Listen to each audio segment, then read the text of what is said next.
Hola amigos. En las últimas horas se han producido una serie de noticias muy preocupantes para la Unión Europea. Una de ellas es que China ya ha pedido a Rusia, que necesita aumentar enormemente el flujo de gas de Rusia hacia China.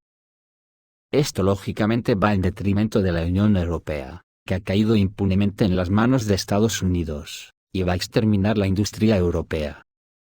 Otra es, que hace unas horas Rusia ha atacado la infraestructura gasística de Ucrania en Zaporizhia, lo que indica que Rusia ya ni piensa en la Unión Europea para el futuro de sus exportaciones energéticas. Y sin pasar todavía al capítulo militar, decir que se está formando en Asia en torno a Rusia, un conglomerado para el control de las exportaciones de gas. En otras palabras, una OPEP del gas asiática. Y la más preocupante para la OTAN, políticos rusos y algunos occidentales, han salido en tromba y han puesto a la OTAN delante de un espejo, que no deforma las imágenes y refleja incontestablemente las verdaderas entrañas de la OTAN. En este repaso a la OTAN destaca Dmitry Medvedev por parte de Rusia y el excoronel estadounidense McGregor, pero nadie parece que se ha querido mantener callado ante las declaraciones de los dirigentes otanianos como Jens Stoltenberg. De verdad que no tienen desperdicio. Escucha lo que hoy escriben sobre las quejas de Occidente por el ataque a las infraestructuras energéticas, que cuando las hace Rusia son crímenes de guerra, y cuando las hace la OTAN son mandatos divinos. Destruir el sistema energético del país es una necesidad militar legítima, dijo un portavoz de la OTAN en 1999 durante los ataques a Yugoslavia. Y si al mismo tiempo sufre la población civil, entonces es culpa exclusiva de la dirección del país. Tales palabras del secretario de prensa de la OTAN, Jaime Sea, en Bruselas el 25 de mayo de 1999. Fueron recordadas por la representante del Ministerio de Asuntos Exteriores de Rusia, Maria Zakharova. Lamentablemente, los sistemas de mando y control también dependen de la electricidad. Si Milosevic realmente quiere que sus ciudadanos tengan agua y electricidad, todo lo que tiene que hacer es aceptar los términos de la OTAN y detendremos esta campaña. Hasta que haga esto, seguiremos atacando objetivos que abastecen de electricidad a su ejército, si tiene consecuencias para la población. Ese es problema de Milosevic. El agua y la electricidad se están utilizando contra el pueblo de Serbia. Las hemos apagado de forma permanente o durante mucho tiempo. Por el bien de la vida de 1,6 millones de kosovares que han sido expulsados de sus hogares, y cuyas vidas han sufrido importantes daños. Así se expresaba el secretario de prensa de la OTAN, Jaime Sea en 1999. Hay dos políticos rusos que han hablado con claridad de lo que le puede pasar a la Unión Europea si sigue la OTAN por el camino actual. El vicepresidente de la Duma estatal rusa Piotr Tolstoy anunció en un aviso a navegantes que el objetivo de Rusia que va más allá de Kiev, algo que también ha ratificado el excoronel estadounidense McGregor. El vicepresidente de la Duma estatal de la Federación Rusa, y secretario de la rama regional de Moscú del partido Rusia Unida Piotr Tolstoy. Durante una entrevista con BFM Televisión de Francia, en francés, informó a los europeos sobre los objetivos de Rusia en la operación rusa en Ucrania. Según él, la operación especial, que se lleva a cabo desde el 24 de febrero, va mucho más allá de Kiev. Probablemente el presentador francés de la televisión esperaba algunas excusas del político ruso de parte de su país por los problemas económicos existentes en Europa. Sin embargo, el parlamentario explicó todo desde el punto de vista de la memoria histórica y la verdad, lo que al parecer, desconcertó mucho al público occidental. No olvides que Rusia es el país más grande de Europa. 2 veces estuvo en guerra con Europa, la primera vez que terminó en París, y la segunda, en Berlín.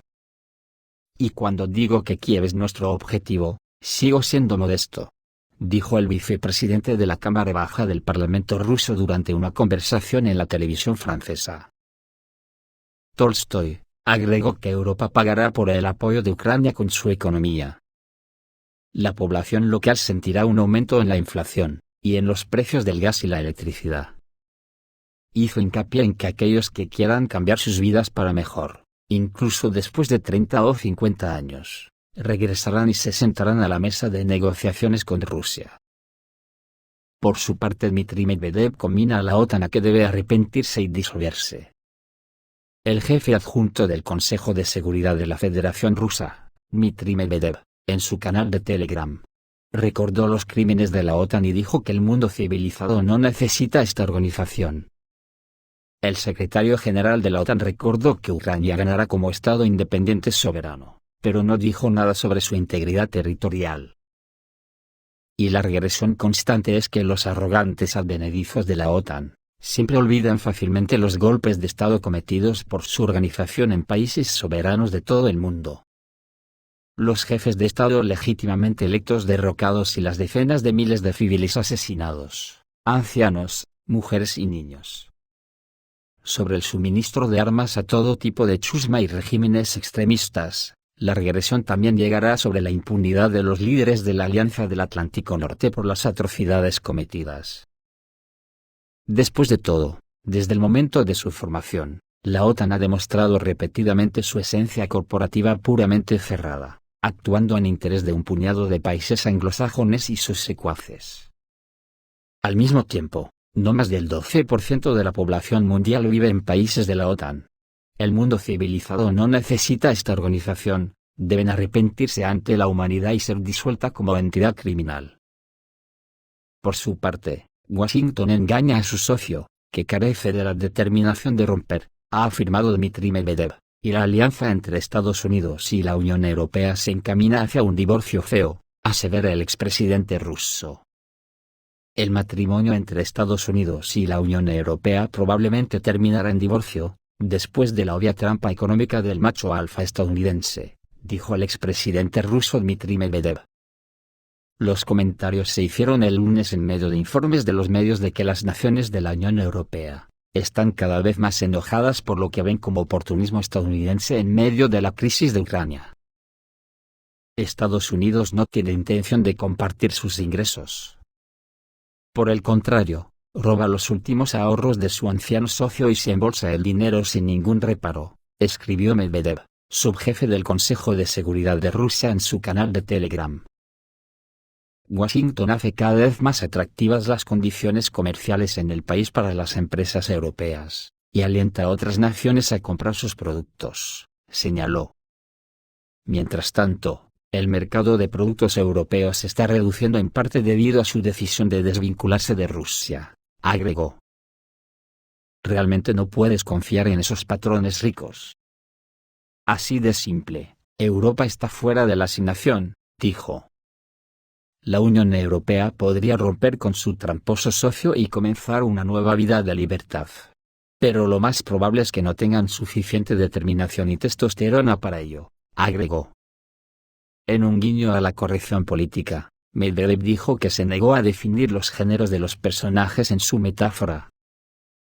La creciente brecha entre los líderes de la Unión Europea y sus homólogos estadounidenses se ha reflejado en declaraciones públicas dentro del bloque y en informes de los medios occidentales. La semana pasada, se detectó una creciente ira en la Unión Europea, debido a la percepción de que Washington se está beneficiando de la crisis entre los Estados miembros.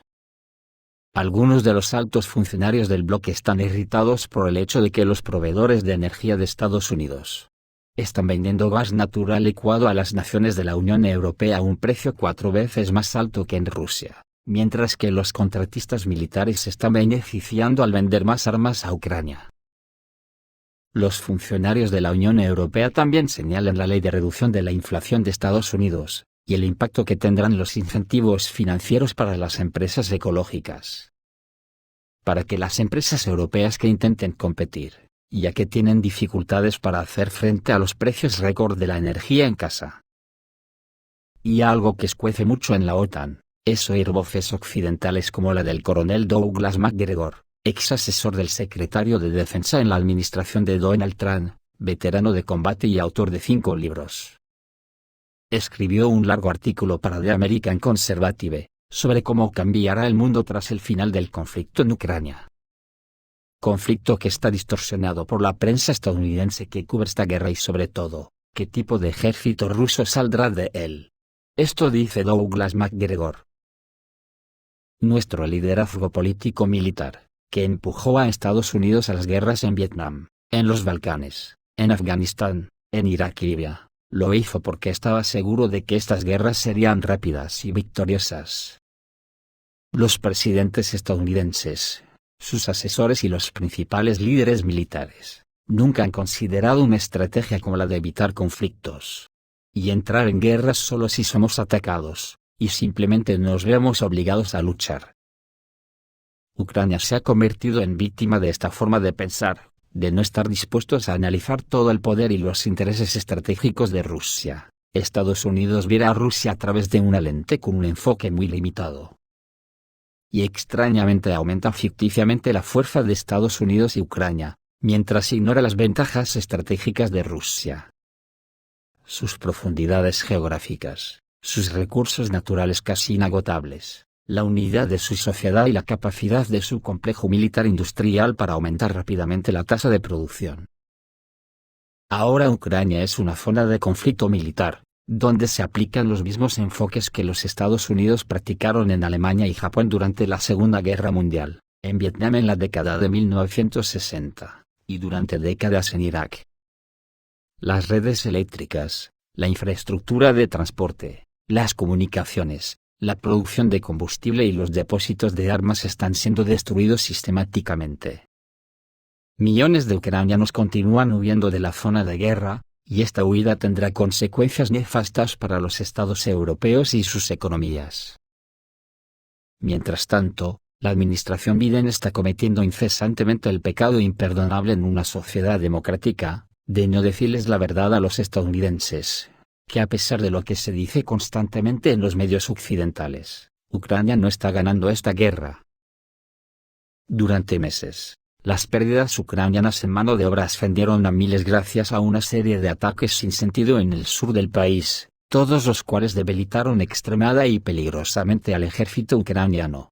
Como era de esperar, los miembros europeos de la OTAN, cuyas sociedades y economías se han llevado la peor parte de esta guerra, están cada vez más insatisfechos con el hecho de que Estados Unidos está luchando en Ucrania con manos de terceros, y no con sus manos. Los europeos comunes dudan abiertamente de la veracidad de lo que escriben sobre Rusia en su prensa nacional. La afluencia de millones de refugiados de Ucrania, combinada con el aumento vertiginoso de los precios de la energía y el cobro desvergonzado de las ventas de armas estadounidenses, están obligando a la opinión pública europea a volverse en contra de esta nueva guerra estadounidense y la OTAN. También se han producido cambios en Rusia. En los primeros años de la presidencia de Vladimir Putin, las Fuerzas Armadas de la Federación Rusa fueron reorganizadas, recicladas y reequipadas únicamente para la defensa de su territorio. Pero la realización de una operación militar especial en Ucrania, le está demostrando a Rusia, la inconsistencia de este enfoque con la estrategia de seguridad nacional de Rusia en el siglo XXI. La fase inicial de la operación rusa en Ucrania fue una operación limitada con objetivos limitados. Crucial para comprender esta fase, es que Moscú estaba tratando de lograr nada más que convencer a Kiev de negociar y dejar en claro a Washington que admitir a Ucrania en la OTAN es absolutamente inaceptable, y es inaceptable que Moscú castigue aún más a los rusos en Ucrania. Sin embargo, la operación rusa en Ucrania se basó entonces en supuestos incorrectos, pero esta fase ya se interrumpió. Al final resultó que, la naturaleza limitada de esa fase de la operación especial dio un resultado que Moscú no esperaba en absoluto, creó la impresión de debilidad, no de fuerza de Rusia y su ejército. Después de admitir la falacia de las evaluaciones de Washington sobre la disposición de Washington para negociar y comprometerse, Putin instruye al cuartel general para crear un nuevo plan operativo con nuevos objetivos. Primero, aplastar al adversario ucraniano, luego eliminar cualquier duda en Washington y las capitales europeas de que Rusia ganaría en sus propios términos. Y luego crear un nuevo statu quo territorial que satisfaga las necesidades de seguridad nacional de Rusia. Nada más aprobarse el nuevo plan, el presidente Putin acordó un régimen frugal de operaciones, que defendería los territorios ya ocupados por Rusia hasta que estuvieran listos los recursos necesarios para la operación ofensiva. Putin ha nombrado a un nuevo comandante de teatro, el general Sergei Surovikin, que tiene la mentalidad adecuada para tener éxito. La próxima fase ofensiva del conflicto nos mostrará una pequeña parte del poder militar ruso y sus capacidades futuras. Mientras escribo este texto, hay 540.000 militares rusos estacionados en el sur de Ucrania, el oeste de Rusia y Bielorrusia. Y este número sigue creciendo. Además, no hay que olvidarse de 1.000 sistemas de cohetes y artillería, miles de misiles balísticos y de crucero, drones y 5.000 vehículos blindados, incluidos al menos 1.500 tanques, y cientos de cazas, bombarderos y helicópteros.